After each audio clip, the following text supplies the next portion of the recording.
प्रदेश अध्यक्ष मोहनलाल भडौली ने दी है जानकारी।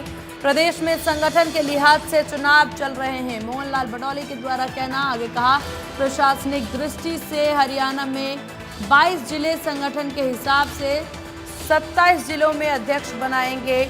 जिला अध्यक्षों को लेकर के कार्यकर्ताओं से आवेदन मांगे। कल सुबह 10 बजे तक सभी प्रक्रिया पूरी कर ली जाएगी। तो वहीं अच्छा काम करने वालों को जिम्मेदारियां दी जाएंगी। मोहनलाल भडौली का कांग्रेस पर हमला, कांग्रेस बूढ़ी हो चुकी है, उसमें संगठन नाम की चीज नहीं है। कांग्रेस का दुर्भाग्य है कि वो परिवार की पार्टी है। कांग्रेस परिवारवाद तक सिमट कर रह गई है। बजट को लेकर के बोले मोहनलाल भडौली, लोगों के हित का होगा बजट। कल मुख्यमंत्री नायब सिंह सैनी पेश करेंगे बजट। संकल्प पत्र के लिए वादों को ध्यान में रखा गया।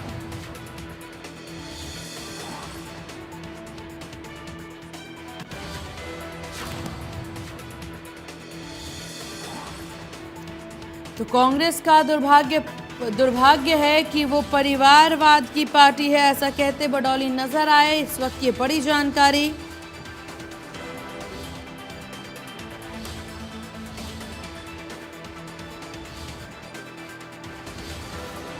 तो इस वक्त की बड़ी खबर आपको बता दें।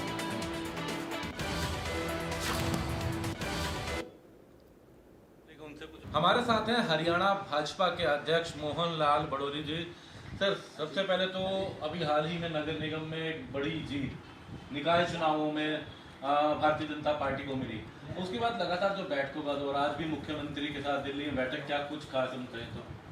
ये हमारा संगठन का पर्व चला हुआ है और इस संगठन के पर्व में जो हमने 22 जिले प्रशासनिक दृष्टि से 22 जिले हरियाणा प्रदेश में थे, उनको बढ़ाते हुए 27 करने का फैसला लिया है और कल उस प्रक्रिया को पूरा करेंगे। और आज 2 बजे तक सभी का नॉमिनेशन रहेगा, 2 से 4 बजे तक उसकी स्क्रूटनी का समय रहेगा और 5 बजे तक अपना नाम वापसी का समय रहेगा।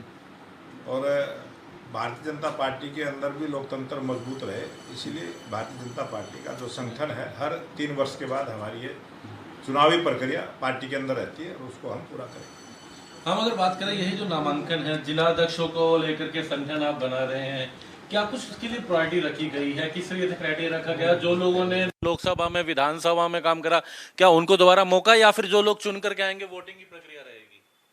नहीं, ये तो सबको मौका मिलता है। चुनाव लड़े हुओं को भी रहता है, जो चुनाव नहीं लड़े उनको भी रहता है। और संगठन में, संगठन की दृष्टि से संगठन का लाभ किस कार्यकर्ता से ज़्यादा रहेगा, ज़्यादा समय देगा, उसी हिसाब से उसको जिम्मेवारी मिलती है। जिनके चुनावों में अहम भूमिका रही, अच्छा रहा काम, उनके लिए फिर क्या रहेगा? क्योंकि नामांकन सरकार में भी, संगठन में भी बहुत सारे ऐसे स्थान हैं, सबको कहीं ना कहीं स्थान मिलेगा, सबको कोई ना कोई जिम्मेवारी मिलेगी। और अनेक वर्षों से जिसको आज जिम्मेवारी मिलेगी, कल को कोई दोबारा से होगी तो दूसरे को जिम्मेवारी मिलेगी। तो निरंतर चलने वाली प्रक्रिया है। संगठन आप तो लगातार बना ही रहे हैं, कांग्रेस को किस तरीके से देखते हैं हरियाणा के अंदर? अगर बात की जाए तो विपक्ष कांग्रेस बहुत पुरानी पार्टी है, बूढ़ी हो चुकी है और बूढ़ी पार्टी है, तो जिस प्रकार से वो चल रही है अपनी गति के अनुसार चल। संगठन को लेकर उनसे कुछ उम्मीदें हैं? संगठन तो उनका खत्म हो चुका है। संगठन नाम की तो कांग्रेस में कुछ है नहीं, वो तो परिवारवाद की पार्टी है।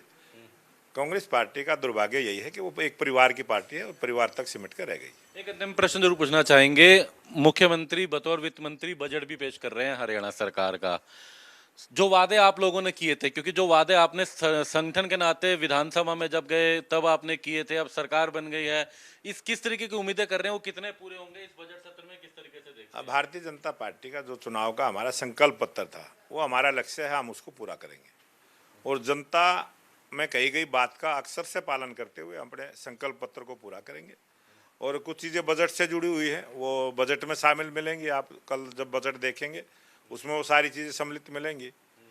और कुछ एडमिनिस्ट्रेशन अप्रूवल लेनी होती है कुछ कामों की, वो भी उसको पूरी करते हुए जो संकल्प पत्र में हमने बातें कही उन सबको हम 100% पूरा करें। देखिए, हमने देखा कि मुख्यमंत्रियों ने अलग अलग जो लोग हैं उनसे चर्चा करी, चाहे वो इंडस्ट्रिस्ट हों, डॉक्टर्स हों, शिक्षाविद हों। बतौर संगठन के नाते, क्योंकि आप प्रमुख मुखिया हैं प्रदेश में संगठन के, तो आपने क्या राय अपनी दी है संगठन को लेकर? भारतीय जनता पार्टी के प्रत्येक जिले में भी इस बजट को लेकर चर्चा हुई है, प्रदेश स्तर पर भी चर्चा हुई है सभी हमारे विधायकों के साथ, सांसदों के साथ, पार्टी के पदाधिकारियों के साथ और जितने भी वर्ग हैं, चाहे व्यापारी वर्ग है, चाहे उद्योगपति वर्ग है, चाहे छोटे दुकानदार हैं, चाहे मजदूर हैं, कोई जिस भी प्रकार का जो भी वर्ग है, उन सब से हमने चर्चा की है और वकीलों से भी चर्चा की है, सीए से भी चर्चा की है। मतलब हर वर्ग से हमने चर्चा करते हुए सबके विचार इस बजट में शामिल किए हैं और बहुत ज़्यादा सुझाव आए। हमने ऑनलाइन भी सुझाव लिए हैं और 1 to 1 भी सुझाव लिए हैं। सब प्रकार की प्रक्रिया को पूरा करते हुए बजट सबके लाभ का हो, बजट सबके हित का हो, हरियाणा प्रदेश को आगे लेने जाने वाला बजट हो, इन सब चीज़ों का ध्यान रखते हुए कल जो मुख्यमंत्री जी बजट को प्रस्तुत करेंगे, बहुत ही हरियाणा के भलाई का और हित का बजट रहेगा। तो हरियाणा भाजपा के अध्यक्ष मोहन लाल बड़ौरी जी, जिनका कहना है कि जो संकल्प इन्होंने लिया था विधानसभा चुनाव के दौरान लोगों के बीच रखा था, उसकी तस्वीर भी इस बजट में नजर आएगी और तमाम लोगों के हित का ये बजट रहने वाला है। हालांकि संगठन को लेकर के लगातार संगठन के चुनाव भी चल रहे हैं और इसके साथ साथ बैठकों का दौर भी, और उसी को लेकर के दिल्ली में उनकी ये कई अहम मुलाकातें रहने वाली हैं। दिल्ली से सहयोगी इंदर के साथ दीपक शर्मा, इंडिया न्यूज। चलिए खबरों में